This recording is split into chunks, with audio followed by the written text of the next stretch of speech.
So today I'm going to be talking about some of the things I wish I had known before I started practicing witchcraft. I've been practicing pagan witch for about 21 years, since I was 9 years old. And there's a lot of things I've learned throughout the years and my beliefs have changed and stuff. And there's a lot I wish I had known a lot sooner, like when I first started. So I hope for anyone that's just starting out that maybe this video can help you avoid some of the mistakes I made. Or if you're not new, I'd love to hear some of the things that you would put on your own personal list for this. Okay, so I did make some notes, so if I'm looking down a little bit, that would be why, because I wrote down each point and a few notes about them. But the first thing is that Wicca and witchcraft are different. When I started, I knew they were different things, but I guess what I really mean is that I wish I knew you could be one without being the other. When I started, I really thought to be a witch, you had to be Wiccan as well, which you don't. Wicca is a religion, whereas witchcraft, within itself, is a secular practice. And witchcraft can be incorporated into any religious beliefs or none at all, and can just be practiced on its own. So I really wish I had known that. And when I started out as Wiccan, and I'm not anymore, haven't been for a long time, but that's how I started. And I kept with it for as long as I did because I thought you couldn't be a witch without being Wiccan. And there were certain things about Wicca that I just didn't really agree with, didn't believe in, and that just didn't really jive with me. And if I had known that, I feel like I would have switched to just regular paganism sooner. Like, for example, one of those things would be like the threefold law. To me, that's a Wiccan concept, and to me, it just doesn't make sense logically. And I've never experienced it, but even beyond that, it just doesn't make sense logically to me. So, I believe that in more of making my own moral codes and guidelines. Now, this is something that's more of, I've noticed a lot recently, and it wasn't really a big thing when I was first starting out, but you really don't need a label.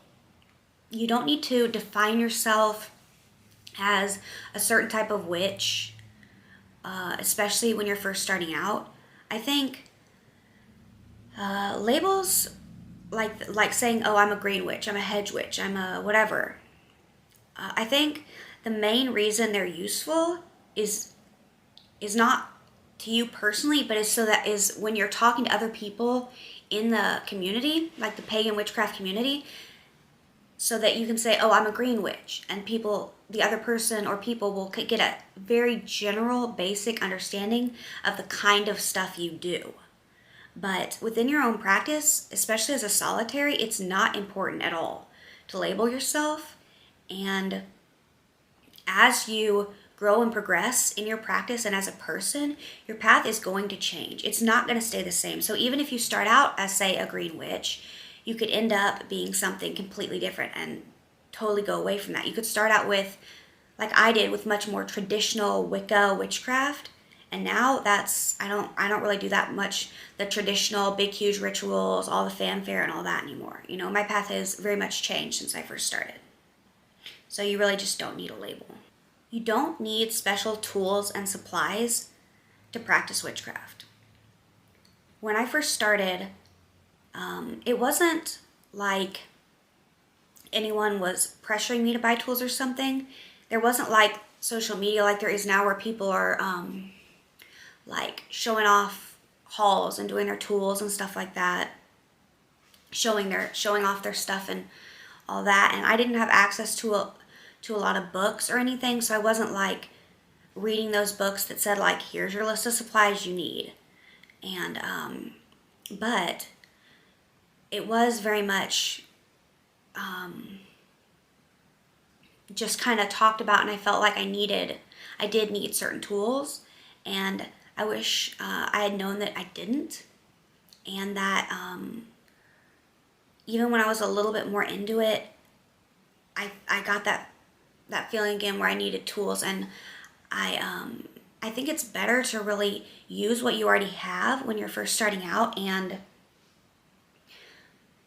if you feel the need to buy something, try to maybe buy it secondhand, get it from a friend, use something you already have, kind of thing.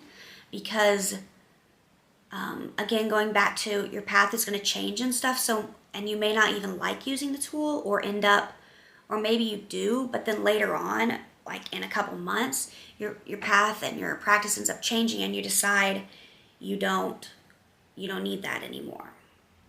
It's not going to be part of your practice long term. So yeah. Number 5 is to trust your instincts. This is a really big one. When I first started, I was really taught to go by your instincts, go what feels right to you. Don't just do something, don't just do a spell because it's in a book. Really question things, think critically, research, and think for yourself, and do what feels right to you. And then as I got to be like a late teenager, and I started really getting more online on social media and reading more books and stuff for the first time. Before that, I hadn't really read a whole lot of books. And so at that point, when I did, I felt like there was just so much in there that kind of, in the different books and things, that was kind of stated like facts, and like you need this, or you need to do it this way, or just this is how it is and this is how it's done, that I felt like I kind of lost that going by your gut and intuition instinct. And I started kind of like, well, okay, well, this is what you're supposed to use for this, so I'll use that. Instead of, like, for example, like if you're going to use a stone or color or whatever as a correspondence or something, I'd be like, okay, well, what is this supposed to be used for? Not what do I feel it should be used for. And so then within the last like 4 or 5 years, I've really been going back to basics, and really in that regard, and really trying to really follow my instincts more and do what feels right to me, and get back to kind of how I first started. So number 6 is to write stuff down. I don't think you need like some big, elaborate, fancy book of shadows or anything, but I think it is important to write notes, write what you're learning, write about what you're doing, and stuff like that. And it doesn't even have to be like a physical, handwritten notebook or whatever. You can do it, type it up in a Word document, whatever. But I do think it's important to document that kind of thing, because it's helpful to be able to look back on it later on and see your progression, as well as like if you do some type of spell, or you do something and you're like, oh, I really like how that turned out, and you want to recreate it, or you think, well, that sort of worked, or it didn't work, or I need to tweak it some. How are you going to do that if you can't remember exactly what you did, And it's helpful for that, and that's something I didn't do a lot when I first started. I had a little journal that I wrote a few things in, but it wasn't like, it wasn't very detailed. I didn't write in it a lot. I didn't write down anything about like the stuff I was doing at the time, like practicing. And I really wish I had. I really wish I had something like that I could go back and look on and be like, oh, look, this is the day I did a self-dedication. This was the day I did my first ritual. This is what that ritual was. This was my first spell. This was when I did it. This is what it was, all that kind of stuff. Because now I just, like, I remember some stuff, but I'm like, I don't remember all those details. And I wish I could go back and look at that. Number 7 is start with the basics before going more advanced. When I first started out, I did start out with learning the basics and trying to master those before moving on to the more advanced things. I remember I started learning things like, meditation, energy manipulation, things like that, but energy sensing. But at the same time, I was trying to do like these big, huge, elaborate rituals, calling of the quarters, like a big circle and all this stuff that I just really, I guess, maybe wasn't prepared for. It took too much energy and I didn't really entirely know what I was doing.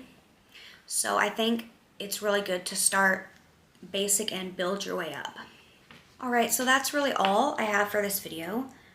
I have some other ideas of things that I could include, but I just thought I'd include those 7 as a basic kind of top things. So if you'd like me to make a part 2, I can do that. Just let me know in the comments.